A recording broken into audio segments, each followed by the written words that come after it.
Guys, welcome to home scientist creator. तो आज हम लोग करेंगे क्लास 12 होम साइंस की मैराथन क्लास। जैसे हम लोगों ने कहा था कि आप लोगों को एग्जाम से पहले एक मैराथन क्लास देखने को मिलेगी, वो भी बहुविकल्पी प्रश्न की। जो आपके 20 क्वेश्चन आते हैं वो इस क्लास से आपके कवर हो जाएंगे। तो ये क्लास आपको 2 पार्ट में देखने को मिलेगी। तो आज हम लोग करेंगे 100 क्वेश्चन करेंगे और ये टोटल आपकी 180 क्वेश्चन की मैराथन क्लास होने वाली है। तो आज 100 क्वेश्चन हम लोग करेंगे पार्ट 1 में। पार्ट 2 में कल हम लोग 80 क्वेश्चन कवर करेंगे। तो ये आपके एग्ज़ाम के पॉइंट ऑफ व्यू से बहुत इंपॉर्टेंट क्लास होने वाली है। और इससे पहले कि अगर आप लोगों ने क्लासें नहीं देखी हैं जो आप लोगों के लिए कराई गई हैं, तो वो जितनी भी इंपॉर्टेंट चीज़ें हैं वो आपको क्लास के माध्यम से करवा दी गई हैं। तो अगर आप लोगों ने नहीं देखा है तो प्लेलिस्ट में जाके देख सकते हैं, सारी क्लासेस लगी हुई हैं।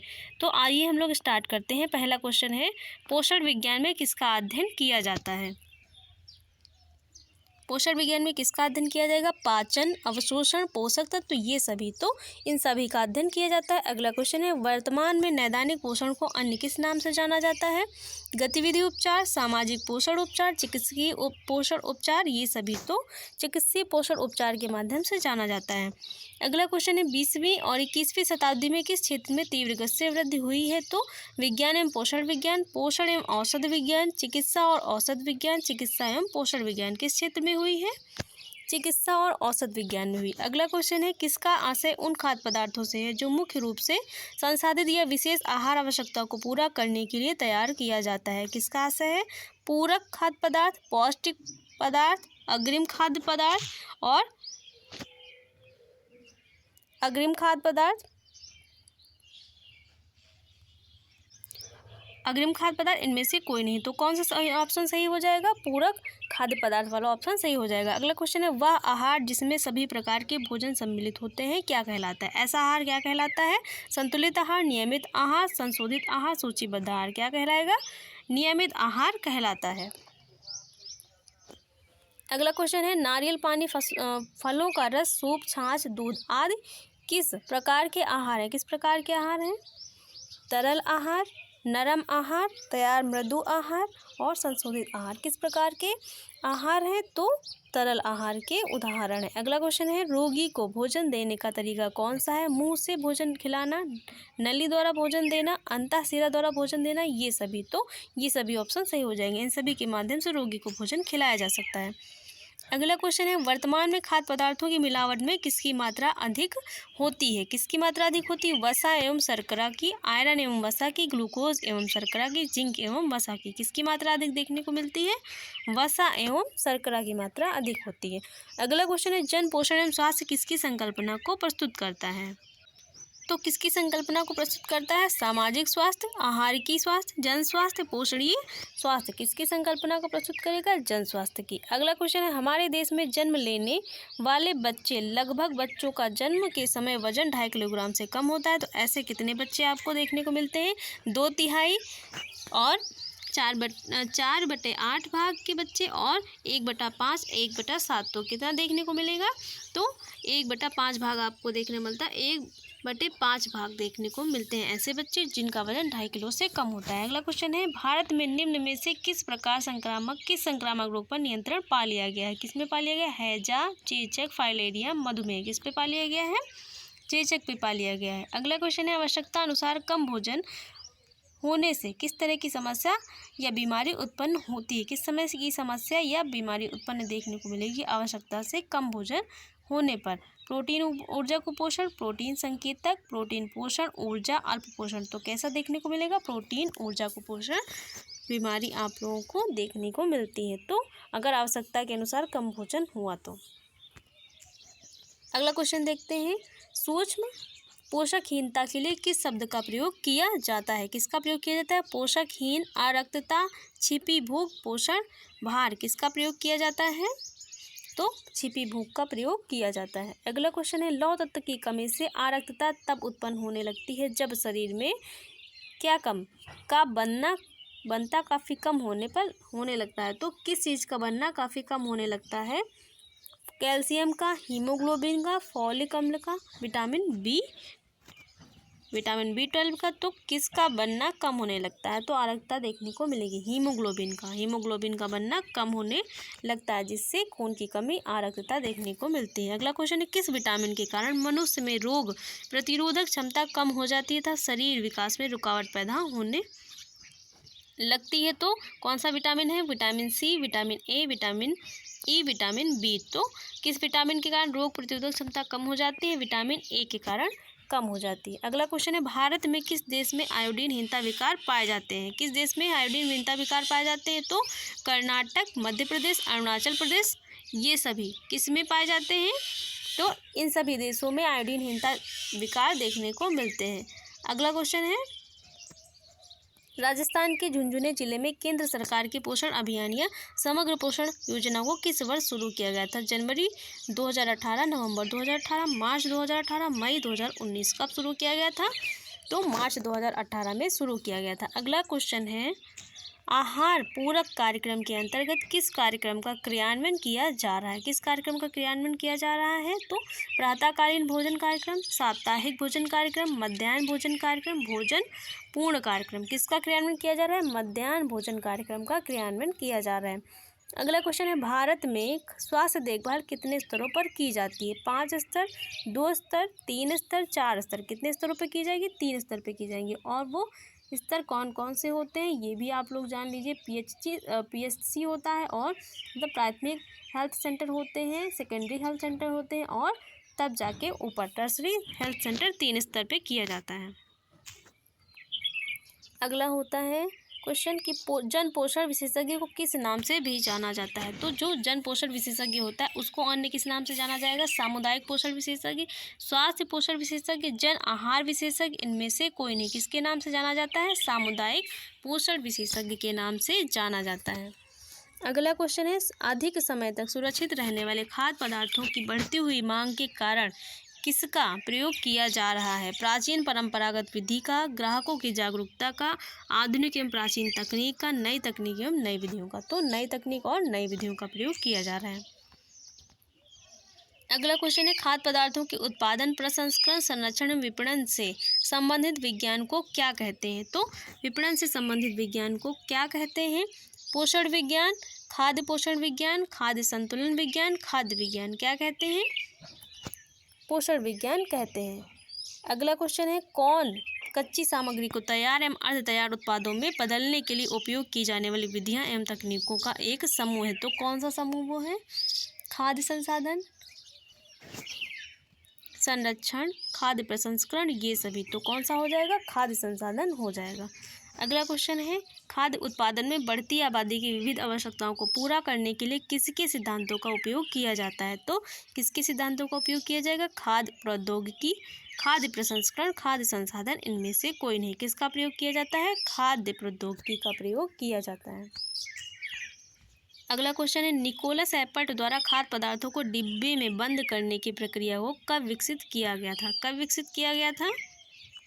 1825 में, 1810 में, 1802 में, 1807 में। 1810 में किया गया था। अगला क्वेश्चन है, अंगूरी शराब के खराब होने पर शीघ्र उसे खराब होने से कैसे बचाएं? खाद्य प्रौद्योगिकी को वैज्ञानिक आधार देने का पहला प्रयास किसका था? तो किसका था? लुईस पास्चर का, एपर्ट का, मैकाले का, इनमें से कोई नहीं। किसका था? लुईस पास्चर का था।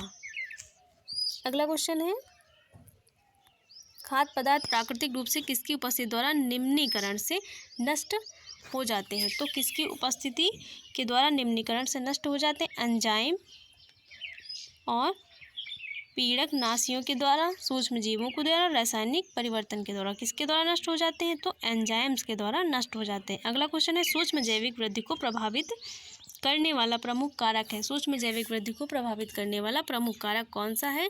पोषक पदार्थों की उपलब्धता, पीएच, ऑक्सीजन स्तर, रोधक पदार्थ, ये सभी। तो ये सभी ऑप्शन सही हो जाएंगे। ये सभी क्या करते हैं? प्रभावित करने वाले कारक के अंतर्गत आते हैं।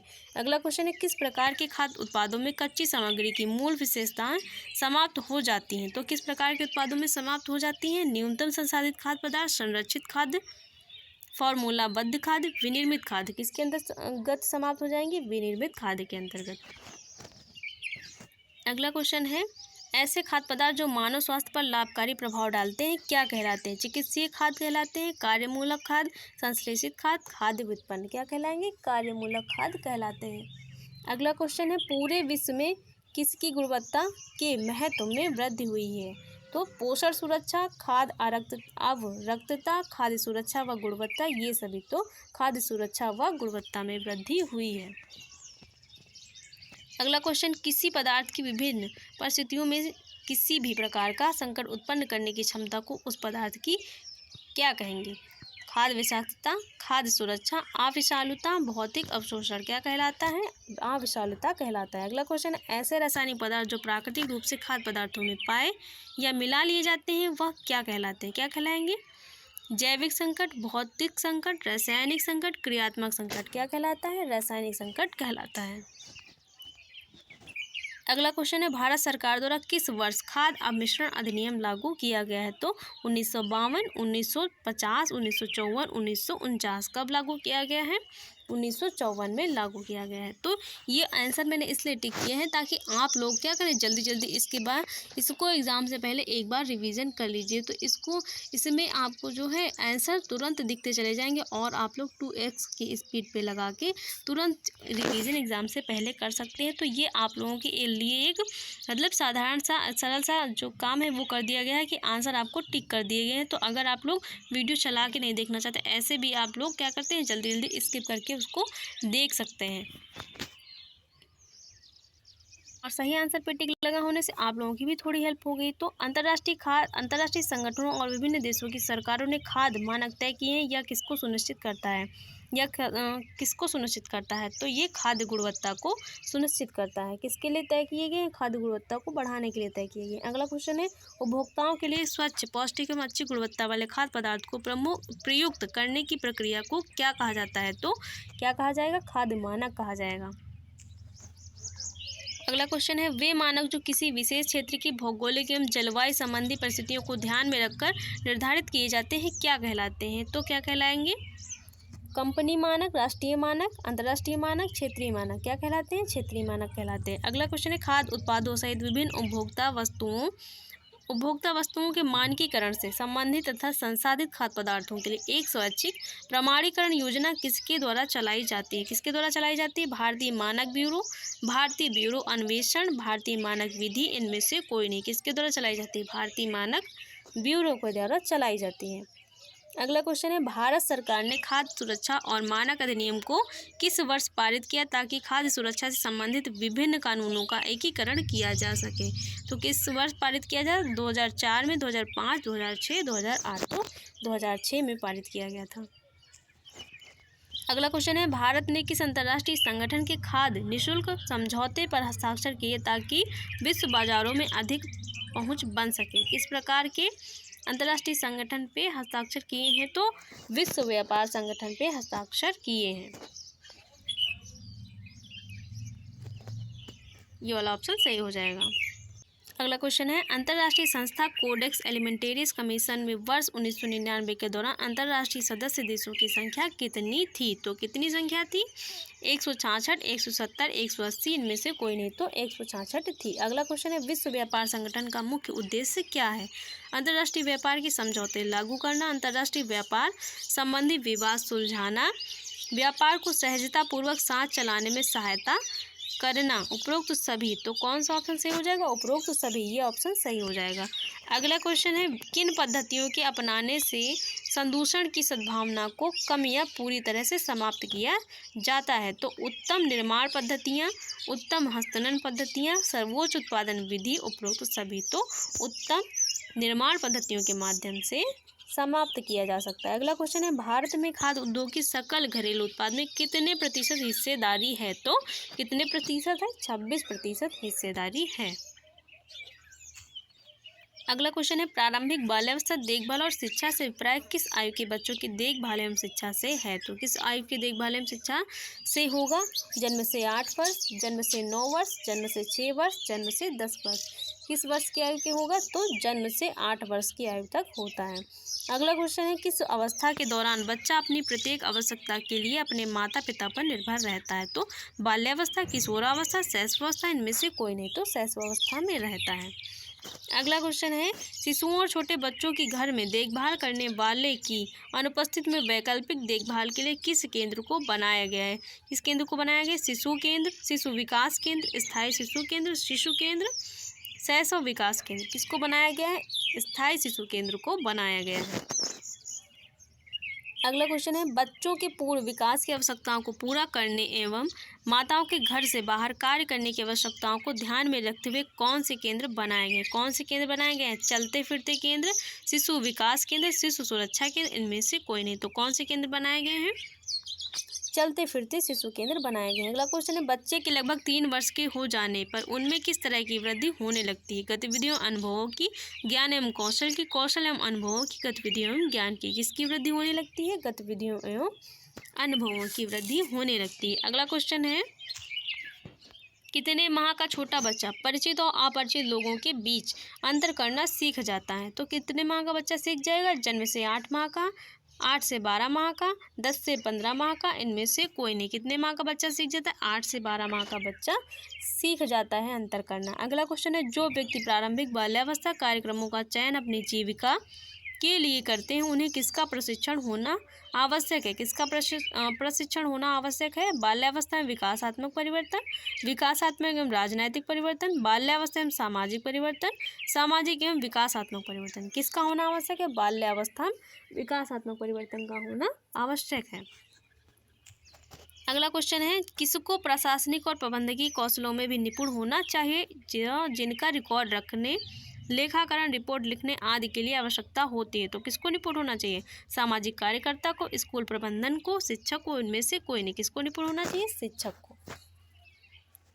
अगला क्वेश्चन है, विद्यालय पूर्व शिक्षक को अपनी पाठ योजनाओं, अपनी कार्यनीतियों एवं तकनीकों को किसकी आवश्यकताओं के अनुसार बदलना पड़ता है? किसकी आवश्यकताओं के अनुसार बदलना पड़ता है? स्कूल प्रबंधन, शिक्षा प्रबंधन, छोटे बच्चों, माता पिता के बच्चों। तो छोटे बच्चों के लिए बदलना पड़ता है। अगला क्वेश्चन है, सरकार किनकी पूर्ति के लिए सभी आयु वर्गों को ध्यान में रखते हुए सेवाओं और संस्थानों का गठन करती है? तो आर्थिक लक्ष्यों, सामाजिक लक्ष्यों, राजनैतिक लक्ष्यों, सांस्कृतिक लक्ष्यों। तो सामाजिक लक्ष्यों के लिए करती है। अगला क्वेश्चन है, किसका प्रमुख कार्य अपने सदस्यों की देखभाल करना और उनकी आवश्यकताओं को पूरा करना है? तो किसका है? परिवार का, नागरिक का, अधिकार का, समूह का। किसका कार्य है? परिवार का कार्य है। अगला क्वेश्चन है, वह व्यक्ति जिसकी आवश्यकताएं दैनिक जीवन के क्रम में पूरी नहीं होती तो वह व्यक्ति क्या बन जाता है? तो वह व्यक्ति क्या बन जाता है? संवेदनशील, क्रियाशील, विनम्रशील, इनमें से कोई नहीं। क्या बन जाएगा? संवेदनशील बन जाता है। अगला क्वेश्चन है, भारत में कितनी वर्ष की आयु तक के अधिकतर बच्चे आर्थिक कारण से विद्यालय नहीं जा पाते? 5 से 15 वर्ष, 6 से 14 वर्ष, 4 से 10 वर्ष, 3 से 9 वर्ष। तो कितनी वर्ष के बच्चे नहीं जा पाएंगे? 6 से 14 वर्ष के। अगला क्वेश्चन है, मानसिक अथवा शारीरिक रूप से विकलांग बच्चे किस अधिनियम के तहत संरक्षित होते हैं? किशोर न्याय अधिनियम 2000, किशोर दंडात्मक अधिनियम 2000, किशोर न्याय प्राधिकरण अधिनियम 2000, उपरोक्त में से कोई नहीं। तो किशोर न्याय अधिनियम 2000 के अंतर्गत जो विकलांग बच्चे हैं वो संरक्षित होते हैं। अगला क्वेश्चन है, कौन सा अधिनियम बच्चों के संरक्षण, उपचार, व्यवहार और पुनर्वास के लिए रूपरेखा प्रदान करता है? तो कौन सा करता है? किशोर दंडात्मक अधिनियम 2000, किशोर न्याय प्राधिकरण अधिनियम 2000, किशोर न्याय अधिनियम 2000, किशोर सुरक्षा अधिनियम 2000। तो कौन सा प्रदान करेगा? किशोर न्याय अधिनियम 2000 प्रदान करता है। अगला क्वेश्चन है, समेकित बाल विकास सेवाओं के अंतर्गत कितने वर्ष की आयु तक के बच्चों को अनौपचारिक विद्यालय पूर्व शिक्षा दी जाती है? 3 से 6 वर्ष, 3 से 7 वर्ष, 2 से 5 वर्ष, 4 से 8 वर्ष। तो 3 से 6 वर्ष तक के बच्चों को दी जाती है। अगला क्वेश्चन है, एक स्वतंत्र गैर सरकारी सामाजिक संगठन जिसमें अनाथ एवं छोड़े हुए बच्चों को लंबी अवधि तक परिवार की तरह देखरेख की जाती है, क्या कहलाता है? SOS बालगांव, SOS केंद्र कहलाता है, या फिर बाल विकास केंद्र कहलाता है, बाल गांव क्या कहलाता है? तो क्या कहलाएगा? SOS बाल गांव कहलाता है। अगला क्वेश्चन है, बच्चों के लिए कौन सा बाल गृह स्थापित किया जाता है? प्रेक्षण बाल जो है गृह, या फिर किशोर बाल गृह, विशेष गृह, ये सभी। तो ये सभी गृह स्थापित किए जाते हैं। अगला क्वेश्चन है, बच्चे को गोद लेने की प्रक्रिया को आसान बनाने के लिए भारत सरकार ने किसकी सलाह पर केंद्रीय दत्तक ग्रहण संसाधन संस्थान का गठन किया है? तो राष्ट्रपति, भारतीय संसद, सर्वोच्च न्यायालय, दिल्ली उच्च न्यायालय। किसकी सलाह पर किया है? सर्वोच्च न्यायालय की सलाह पर किया है। अगला क्वेश्चन है, युवावस्था किस कारण से संवेदनशील नहीं मानी जाती? आजीविका का प्रबंधन करना, विवाह की जिम्मेदारी, बेहतर करने के दबाव की शुरुआत, उपरोक्त सभी। तो उपरोक्त सभी वाला ऑप्शन सही हो जाए, इन सब के कारण नहीं मानी जाती है। अगला क्वेश्चन है, किस नीति के अंतर्गत खेल मंत्रालय द्वारा भारत में युवाओं को विभिन्न क्षेत्रों में प्रोत्साहित करने के कार्यक्रम शुरू किए गए हैं? राष्ट्रीय युवा नीति 2003, राष्ट्रीय युवा केंद्र 2005, राष्ट्रीय युवा नीति 2007, उपरोक्त में से कोई नहीं। तो किसके तहत किए गए हैं? राष्ट्रीय युवा नीति 2003 के तहत किए गए। अगला क्वेश्चन है, राष्ट्रीय सेवा स्वयं सेवक योजना के अंतर्गत किसके माध्यम से राष्ट्रीय विकास के कार्यक्रम में शामिल होने का अवसर प्रदान किया जाता है? किसके अंतर्गत किया जाएगा? तो जवाहर युवा केंद्र के अंतर्गत, शास्त्री युवा केंद्र, नेहरू युवा केंद्र, इनमें से कोई नहीं। तो नेहरू युवा केंद्र के अंतर्गत प्रदान किया जाएगा। अगला क्वेश्चन है, सरकार किसके प्रशिक्षण, रैलियों और कार्यशाला इत्यादि के आयोजन के लिए वित्तीय सहायता प्रदान करती है? नेहरू युवा केंद्र, स्काउट और गाइड, राष्ट्रीय युवा कार्यक्रम, राष्ट्रीय एकता को प्रोत्साहन। तो स्काउट और गाइड के तहत प्रदान करती है। अगला क्वेश्चन है, एक योजनाकार में क्या होना आवश्यक है? क्षमता व कौशल, कौशल एवं प्रेरणा, क्षमता एवं निडरता, इनमें से कोई नहीं। क्या होना आवश्यक है? क्षमता व कौशल होना आवश्यक है। अगला क्वेश्चन है, डिजाइन निम्न में से क्या है? मात्र सजावट, मात्र सजावट नहीं है। ए और बी दोनों, इनमें से कोई नहीं। तो डिजाइन केवल मात्र सजावट नहीं है। अगला क्वेश्चन है, डिजाइन के अध्ययन का पहलू है संरचनात्मक डिजाइन और अनुप्रयुक्त डिजाइन। ए और बी दोनों, इनमें से कोई नहीं। तो दोनों हो जाएगा, ए और बी दोनों हो जाएगा, संरचनात्मक डिजाइन और अनुप्रयुक्त डिजाइन। अगला क्वेश्चन है, डिजाइन का मुख्य कारक है डिजाइन के तत्व, डिजाइन के सिद्धांत। ए और बी दोनों, इनमें से कोई नहीं। तो ए और बी दोनों हो जाएगा, डिजाइन के तत्व भी होते हैं और डिजाइन के सिद्धांत भी होते हैं। अगला क्वेश्चन है, डिजाइन का तत्व है कौन सा है? रंग, बनावट, रेखा, ये सभी। तो ये सभी डिजाइन के तत्व के अंतर्गत आते हैं। अगला क्वेश्चन है, प्रकाश की सभी किरणों को परावर्तित करने वाली वस्तु कैसे दिखाई देगी? सफ़ेद, काली, लाल, हरी। कैसे दिखाई देगी? सफ़ेद दिखाई देगी। तो आप लोग देख रहे हैं कि क्वेश्चन को पढ़ने से ही पता चल जाता है कि कितना इम्पोर्टेंट क्वेश्चन है और कितना सही क्वेश्चन है आपके एग्ज़ाम के पॉइंट ऑफ व्यू से। जो आपके एग्ज़ाम में आने के लिए बिल्कुल एक्सपेक्टेड क्वेश्चन है, वही आपके जो क्लास है उसमें डाले गए हैं। तो सारे क्वेश्चन अगर आप लोग देखते हुए जा रहे हैं तो आप लोगों को लग रहा होगा कि सारे क्वेश्चन कितने इंपॉर्टेंट हैं और हमेशा कितने सॉलिड क्वेश्चन पढ़ने से लग रहे हैं। तो ये बहुत इंपॉर्टेंट क्वेश्चन है, पूरी क्लास देखिएगा और इसका सेकंड पार्ट कल आएगा तो उसको भी आप लोग देख लीजिएगा। आपके एग्ज़ाम के लिए बहुत अच्छी क्लास है और आपको हेल्पफुल रहेंगी आपके एग्ज़ाम में। अगला क्वेश्चन है, प्रकाश की सभी किरणों को अवशोषित करने वाली वस्तु कैसे दिखाई देगी? तो अभी क्या था कि परावर्तित करने वाली वस्तु थी, तो जब परावर्तित हो जाएंगी तो सफ़ेद दिखाई देगी और जब अवशोषित हो जाएंगी तो कैसी दिखाई देगी? काली दिखाई देती है। अगला क्वेश्चन है, प्रकाश विकिरण के पश्चात कितने रंगों का वर्णक्रम उत्पन्न होता है? तो कितने रंगों का वर्णक्रम उत्पन्न होगा? 7 रंगों का। और इन 7 रंगों को हम लोग कैसे याद कर सकते हैं? प्रकाश में कितने रंग होते हैं? 7 होते हैं। इंद्रधनुष में कितने होते हैं? 7 रंग होते हैं। तो किससे याद करेंगे? विब ओर से। विब ओर से हम लोग प्रकाश के 7 रंग याद कर सकते हैं। ये रही आपका विब ओर और इसमें 7 रंग हैं, 1 2 3 4 5 6 7 है ना। Violet, indigo, blue, green, yellow, orange, red, हो गए 7 कलर। और प्रकाश में कितने कलर होते हैं? 7 होते हैं। और रेनबो में कितने होते हैं? 7 होते हैं। तो प्रकाश विकिरण के पश्चात कितने रंगों का वर्णक्रम उत्पन्न होता है? कितने रंगों का? 7 रंगों का। और जब प्रकाश सारी किरणों को अवशोषित कर लेगा तो वस्तु कैसी दिखाई देगी? काली। और जब सारी किरणों को परावर्तित कर देगा तो कैसी दिखाई देती है? सफ़ेद दिखाई देती है। और जब प्रकाश में क्या होगा? जो प्रकाश है, जो जितनी भी प्रकाश की किरणें आ रही हैं, अगर उसमें से 6 किरणों को अवशोषित कर लेगा और एक को नहीं करेगा तो जिसको नहीं करेगा वही कलर हमें क्या है? दिखता है। तो समझ में आ गया होगा। अगला क्वेश्चन है, उत्तेजित प्रभाव वाला रंग है। उत्तेजित प्रभाव वाला रंग कौन सा है? लाल, नारंगी, पीला, ये सभी। तो कौन सा हो जाएगा? ये सभी उत्तेजित प्रभाव वाले रंग होते हैं। अगला क्वेश्चन है शांत प्रभाव वाला रंग है, तो शांत प्रभाव वाला रंग कौन सा है? हरा, नीला, बैंगनी, ये सभी। तो ये सभी शांत प्रभाव वाले रंग के अंतर्गत आते हैं, क्योंकि ये सारे आपके कौन से कलर हैं? ठंडे कलर हैं। और जो भी गर्म कलर होते हैं वो उत्तेजित प्रभाव वाले रंग के अंतर्गत आते हैं, जो ठंडे कलर होते हैं वो शांत प्रभाव वाले रंग के अंतर्गत आते हैं। तो ये सारे आपके ठंडे कलर हो जाएंगे, ये सारे गर्म कलर हो जाएंगे। तो इनको भी याद रखिएगा, ये भी आपके एग्जाम में पूछा जा सकता है, क्योंकि आपके जो सिलेबस उसमें एक कलर का चैप्टर ही पूरा और डिज़ाइन का है, तो ये इंपॉर्टेंट होगा आपके एग्जाम के लिए। अगला क्वेश्चन है ग्रे पैमाना और मान चार्ट में कितने ग्रेड होते हैं?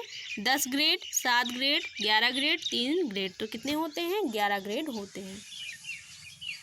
अगला क्वेश्चन है वस्त्र की बुनावट वस्त्र की किस प्रकार की गुणवत्ता को बताती है? केवल स्पर्शी गुणवत्ता, केवल दृश्य गुणवत्ता, स्पर्शी एवं दृश्य गुणवत्ता, इनमें से कोई नहीं। किसको बताएगी? स्पर्शी एवं दृश्य गुणवत्ता को बताएगी। अगला क्वेश्चन है डिजाइन में सरल रेखाओं की प्रधानता किस प्रकार का प्रभाव उत्पन्न करती है? नारीत्व प्रभाव, पुरुषोचित प्रभाव, ए और बी दोनों, इनमें से कोई नहीं। तो जब सरल रेखाओं की प्रधानता आएगी तो वो कैसा प्रभाव उत्पन्न करेगी? पुरुषोचित प्रभाव उत्पन्न करेगी। और जब वक्र रेखाओं की प्रधानता आएगी तो अभी आप लोग देखेंगे तो कैसा प्रभाव उत्पन्न करेगी वो? डिजाइन में वक्र रेखाएं कैसा प्रभाव उत्पन्न करती हैं? तो वो नारीत्व का प्रभाव उत्पन्न करेंगी, नारीत्व और कोमलता का। और जब सरल रेखाएं आएंगी तो वो पुरुषोचित का प्रभाव उत्पन्न करेंगी।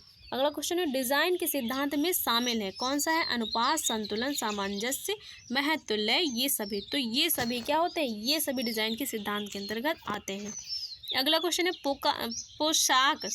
पोशाक का वह स्थान जो देखने वालों की आंखों में सर्वप्रथम आकर्षित करता है, क्या कहलाएगा? पोशाक का वह स्थान जो देखने वालों की आंखों को सर्वप्रथम आकर्षित करेगा, वो क्या कहलाएगा? किनारा, महत्वपूर्ण स्थान, केंद्र बिंदु, ए बी और दोनों क्या कहलाता है?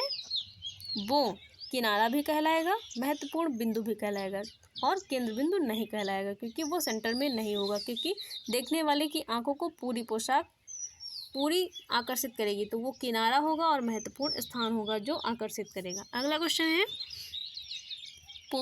पोशाक के किस भाग के विवरण प्रभावशाली होते हैं? किसके होंगे? पृष्ठभाग के, मध्य भाग के, अग्रभाग के, निम्न भाग के। किसके होंगे?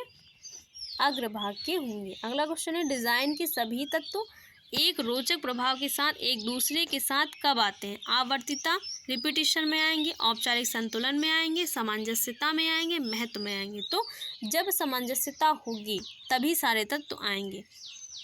अगला है प्राचीन समय में व्यापार पद्धति का प्रारंभ कैसे हुआ है?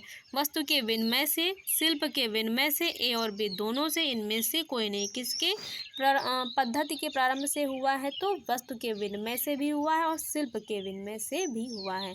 अगला क्वेश्चन है पहनने के लिए तैयार वस्त्रों का उत्पादन कब हुआ था? कब हुआ है? वर्ष 1920 में, 1925, 1910, 1930 में। कब हुआ है? 1920 में हुआ है। अगला क्वेश्चन है निम्न में फैशन क्या है? डिज़ाइन है, शैली है, परिधान है, विज्ञापन है। क्या है? शैली है। और अगला क्वेश्चन है 92 पे हम लोग आ गए हैं। फ्रांस में परिधान निर्माण की कला को क्या कहा जाता है? कुटुअर, डिज़ाइन कहा जाएगा, कुटुरियर कहा जाएगा, कुटुरियरे कहा जाएगा। तो क्या कहा जाएगा? फ्रांस में परिधान निर्माण की कला को कुटुअर कहा जाता है। क्या कहा जाएगा? कुटुअर कहा जाएगा। और जो पुरुषों के लिए परिधान डिजाइन किए जाते हैं तो वो कला क्या कहलाती है? कुटुरियर कहलाती है। जो महिलाओं के लिए डिज़ाइन करने की, वस्त्र डिज़ाइन करने, परिधान डिज़ाइन करने की कला है वो कुटुरियरे कहलाती है। तो ये तीनों टर्म बहुत ही इम्पॉर्टेंट है, इनको याद रखिएगा, ये आपके एग्ज़ाम में आ सकते हैं। अगला क्वेश्चन है, तो हम लोग लास्ट स्लाइड पे लगभग आ गए। इसके बाद एक स्लाइड और है छोटी सी, बस हम लोग ये पार्ट 1 कवर कर लेंगे। अगला क्वेश्चन है ब्लेजर, जैकेट, पोलो शर्ट और जो चैनल सूट है निम्नलिखित में से किसके उदाहरण? चिरसम्मत, क्लासिक फैशन के, अस्थायी फैशन के, ए और बी दोनों के। किसके हैं? चिरसम्मत का मतलब होता है क्लासिक, ऐसा फैशन जो हमेशा चलता है, कभी समाप्त नहीं होता और हमेशा क्या है? लोगों की पसंद बन के रहता है, तो वो चिरसम्मत फैशन कहलाता है, क्लासिक। तो ब्लेजर, जैकेट, पोलो शर्ट और चैन सूट ये चिरसम्मत जो क्लासिक फैशन है उसके उदाहरण है। अगला क्वेश्चन है निम्न में से किस सभ्यता के फैशन परिवर्तन को बढ़ावा दिया गया है? तो निम्नलिखित में से किस सभ्यता के फैशन परिवर्तन को बढ़ावा दिया गया है? पूर्वी सभ्यता ने, मिस्र की सभ्यता ने, यूनानी सभ्यता ने, पश्चिमी सभ्यता ने। किसने बढ़ावा दिया है? तो पश्चिमी सभ्यता ने बढ़ावा दिया है। अगला क्वेश्चन है, अंतर्राष्ट्रीय फैशन में फ्रांस का प्रभुत्व कब से शुरू हुआ था? 19वीं शताब्दी के प्रारंभ में, 18वीं शताब्दी के मध्य में, 18वीं शताब्दी के प्रारंभ में, 19वीं शताब्दी के मध्य में। तो 19वीं शताब्दी के प्रारंभ में हुआ था। अगला क्वेश्चन है, निम्नलिखित में से किसके विकास ने हस्तशिल्प को एक उद्योग में बदल दिया है? तो किसके विकास ने बदल दिया है? चरखा, पवन चक्की, सिलाई मशीन, ये सभी। तो सिलाई मशीन के आविष्कार ने एक हस्तशिल्प को उद्योग में बदल दिया है। ये ऑप्शन सही हो जाएगा। अगला क्वेश्चन है, कोई फैशन अपने प्रवेश से लेकर अप्रचलन तक कितने स्तरों में गति करता है? तो 5 स्तरों में करेगा। और ये 5 स्तर कौन से होते हैं ये भी याद रखिएगा, और ये कौन से जो लोग हैं वो इनको करते हैं। तो इनोवेटर्स होते हैं, अर्ली अडॉप्टर होते हैं, अर्ली मेजॉरिटी होती है, लेट मेजॉरिटी होती है, लेगार्ड्स होते हैं। तो ये 5 स्तर होते हैं। तो इन 5 स्तरों को याद रखिएगा। ये जो आपके अति लघु और वो होते हैं लघु उत्तरी, उसमें भी पूछे जा सकते हैं 5 स्तर कौन से होते हैं फैशन के, तो इनको याद रखिएगा। अगला क्वेश्चन है, फैशन की वस्तुओं के उत्पादन, क्रय, संवर्धन और विक्रय में निम्न में किसकी भूमिका को जानना आवश्यक है? लोगों की, पूंजीपतियों की, डिजाइनरों की, व्यापारियों को? किसकी भूमिका को जानना आवश्यक है? व्यापारियों की। अगला क्वेश्चन है, छोटा एकल इकाई स्टोर क्या होता है? पड़ोस की दुकान की तरह होता है, मालिक और परिवार द्वारा चलाया जाने वाला होता है, ए और बी दोनों, थोक व्यापारी द्वारा चलाया जाने वाला होता है। तो ए और बी दोनों, पड़ोस की दुकान की तरह भी होगा, मालिक और परिवार द्वारा चलाया जाने वाला भी होगा। तो ये रहा आपका लास्ट क्वेश्चन, ये आपका लास्ट क्वेश्चन है और बहुत ही इंपॉर्टेंट क्वेश्चन है। ये 100 क्वेश्चन हम लोग आज कर लेंगे। तो आइए देखते हैं, फैशन व्यापार में सफलता के लिए कौन सी प्राथमिक योग्यता होनी चाहिए? तो पूर्वानुमान योग्यता, विश्लेषणात्मक योग्यता, संप्रेषण योग्यता, ये सभी। तो कौन सी योग्यता होनी चाहिए? ये सभी योग्यताएं होनी चाहिए फैशन व्यापार में सफलता के लिए। और हम लोग आज 100 क्वेश्चन करेंगे। अगर सारे करेंगे तो क्लास थोड़ी सी बड़ी हो जाएगी और आप लोग भी क्या हो जाएंगे, थोड़ा सा बोर होने लगेंगे, क्योंकि लगातार पढ़ना थोड़ा सा क्या करता है, बोरियत लाता है। इसलिए हम लोग इसको पार्ट 2 में कवर करेंगे और जितने भी इंपॉर्टेंट क्वेश्चन हैं वो आप लोगों के लिए कराए गए हैं। तो जो होम साइंस है वो बहुत ही कितनी इम्पॉर्टेंट है और कहाँ से आ सकता है ये आप लोगों को करवाया जा रहा है, इसलिए क्योंकि ये सारे अनुभव पहले से हुए हैं, क्योंकि मैंने भी पूरा होम साइंस से ही अपना जो भी क्वालिफिकेशन है वो की है। तो जितने भी इंपॉर्टेंट टॉपिक हैं जो आप लोगों के लिए एग्ज़ाम में आ सकते हैं वो सब आपके लिए करवाए जा रहे हैं। अगर आप लोगों ने नहीं देखा है तो जाके प्लेलिस्ट में देख लीजिए, सारे चैप्टर जो है समझाए गए हैं। कलर वाला चैप्टर तो बहुत जल्दी, अभी थोड़ा टाइम हुआ है, उसको जो है समझाया गया बहुत अच्छे से, और वो भी उसमें पूरा दिखाया गया है, बताया गया है कि किस प्रकार से कौन सा कलर बनेगा, कौन से प्राइमरी कौन से सेकेंडरी होते हैं, कलर व्हील क्या होता है और ट्रायंगुलर जो कलर होते हैं वो क्या होते हैं। तो अगर नहीं देखा है तो जाके देख लीजिए, क्योंकि उससे क्वेश्चन ज़रूर आपके एग्ज़ाम में आएगा। तो अगर क्लास अच्छी लगी हो तो वीडियो को लाइक, शेयर और चैनल को सब्सक्राइब करना मत भूलिएगा। कल हम लोग इसका सेकंड पार्ट करेंगे। तो थैंक्स फॉर वॉचिंग गाइस।